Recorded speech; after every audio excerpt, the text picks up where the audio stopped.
එන්නේ සැක පින්වතුනි සාම කුමාරයාට දැන් වයස අවුරුදු 16යි. කුමාරයා එදා ඉඳන්ම කැලේ සත්වෙක හරි යාළුයි. දවසක් අම්මයි තාත්තයි කුමාරයාව පැලේ රඳවලා කැලේට යනවා පළවැල නෙලාගෙන ඉන්න.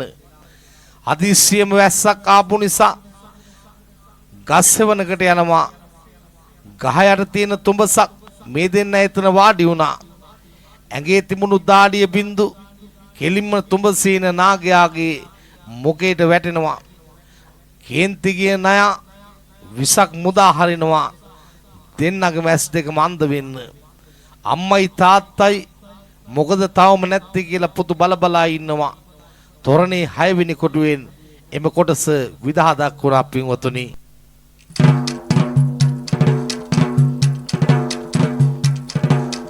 සාම කුමරු බැරිම තැනදී මගට ගොසින් බැලුවේ ප්‍රේමනීය මව්පියෝ දැක සෝක සුසුම් මෙලුවේ.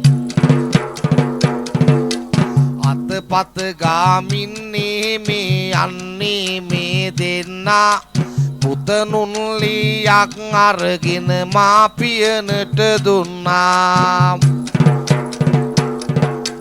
තුඹස ළඟට ගොසින් නැත් දැනගත් පසු ඔන්න ඉඹගෙන ඇඬුවා පුතනුන් පොළොවද හෙල්ලෙන්න.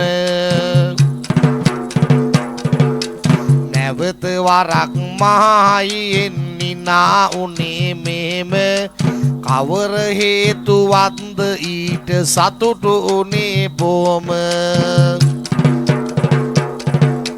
ඇස් අන්ධ වූ නිසා ඔබගේ ඇඬුවේ මම එලෙස සලකන්නට හැකි හින්දා හිනා උනේ මෙලෙස. එසේ කියා මාපියනට මේවර කළ නිතර විශේෂ වූ කුමාරයෙකි අන්දරුවන් අතර. පින්වතුනි කුමාරයා අම්මයි තාත්තයි හොයන්න මගට යද්දී පේනවා ඇස්සන්දව අතපතක අමාරුවෙන් එන හැටි. ඉක්මනින් ලීයක් අතර දුන්නාට පස්සේ පියතුමා තුඹසේ කතාව කියනවා.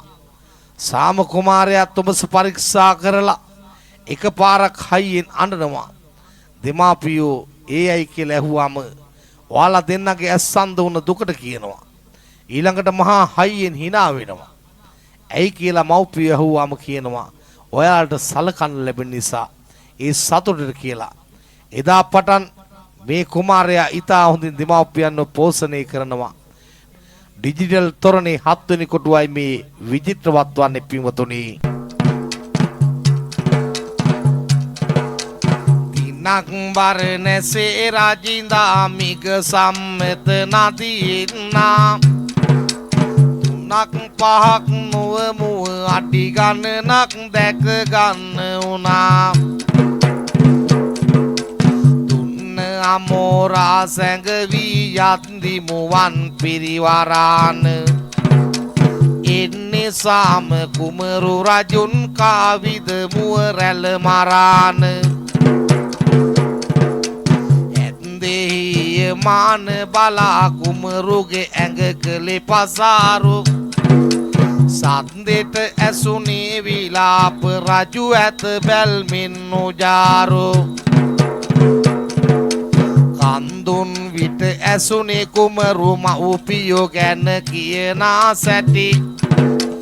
දැන් පිළියක් රජු යන්නේ කුමරු ළඟට කලකින් කෙටි. පවුසෝදරි නම් සත්වෙනි ජාතියේ මව දෙවිඳුවක්ය. ඔව්ව බය කළා මව්පියෝ රැකීම රජ යුතුයකමක්ය. කරගෙන මවයි පියයි කුමරු ළඟ රජු වෙන්නේ. දැක්කේ නැතත් වැටහිලා දෙදෙනා දැන් දුක් වන්නේ. අපි කළ පින් නැතිනම් පුතු සනීප වේවා කිය කිය උපරිමයෙන් සත්‍ය ක්‍රියා කරන්නේ දෙදෙනා මව්පිය නැගී සිටියේ මරණාසන්නව සිටි පුතු සුළු මොහොතින් නැගී යන්නේ පිනක මහිම පුතු ඇත පෙරසේ අහතින් පින්වතුනි තමන්ගේ අම්මටයි තාත්තටයි පළවැල් රැගෙන එන්නයි දිය ගෙනියන්නයි කියලා හිතාගෙන මෝරංචියකොත් පිරිවරාන සාම කුමාරයා මිග සම්මත ගඟ ළඟට එනවා. ඔය අතරේ තමයි ගඟෙන් නාලා ගොට්ටාපු බර්ණස් පිළියක් රජු මෝ අඩි කොහින්ද කියලා බලබලා හිටි දුන්නත් ලෑස්ති කරගෙන රජුරෝ මේ දසුන දැක්ක ගමන් ක්‍රියාත්මක වෙනවා. වැඩි වේලාවක් කියන්න කලින් සාම කුමාරයා බිම ඇද වැටලා දෙමව්පිය ගැන වේදනාවෙන් කියවනවා. රජුරෝ ළඟට ගිහින් අහන්නිද්දි හරි දුකයි. රජතුමා ලෑස්ති ඇස්සන්ද මව්පිය යුලට මේ දේ කියන්න යන්න. ඔය අතරේ කුමාරයාගේ 7 වෙනි ජාතියේ මව හැටියට හිටපු බෞසෝදරී දෙවිදුව රජතුමා බය ගන්නලා කියනවා මව්පිය යුලගේ සම්පූර්ණ වගකීම රජතුමා බාරගත යුතු බව. අන්ද මව්පිය යුවල කුමාරයා ළඟට එක්ක නාව ගමන් හඬමින් තමන් රැක්ක සීලේ බලයෙන් සුව වෙන්න කියලා සත්‍යක්‍රියා කරනවා. මේ අම්මයි තාත්තයි සීලේ බලයෙන් කුමරුන් ඒ මොහොතේම නැගී සිටිනවා. ඩිජිටල් තොරණේ අද විදහා දැක්වෙන්නේ සාම ජාතකය 8 වෙනි කොටුවෙන් මා මේ කියු සිදුවීම නිරූපණය වෙනවා.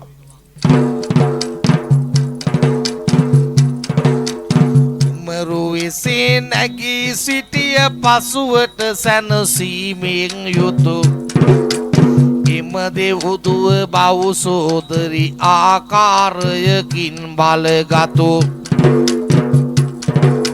සත්‍ය ක්‍රියා කරලන්නේ මව්පියන්ගේ පෙනේ වියසුම් නිත්‍ය ලෙසට ඵල ලැබෙයිද සියලු කුසල් එක් වී රැසුම් පෙනීම ලැබුණා මාපිය දෙදෙනාට පැතූ ලෙසට තුනීම වූවා හද දුක දැනෙන සතුට අහස උසට සිල්වත් ලෙස දිවිගෙවමින් සියලු දෙනා දිනෙන් දිනේ වල්මත් නොවෙවින් යහපත් ලෙස ජීවත් වෙන්න උනේ.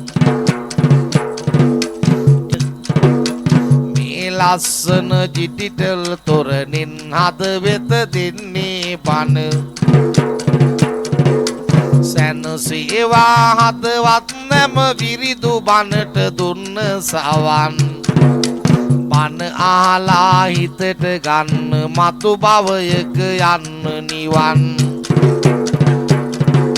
සැනසේවා හදවත් නැම විරිදු බනට දුන්න සවන් බන අහලා හිතට ගන්න මතු භවයක යන්න නිවන්. කුමාරයා මව්පියන්ගේ සත්‍යක්‍රියා බලයෙන් නැගී හිටියා. දැන් කාටත් හරි සතුටුයි.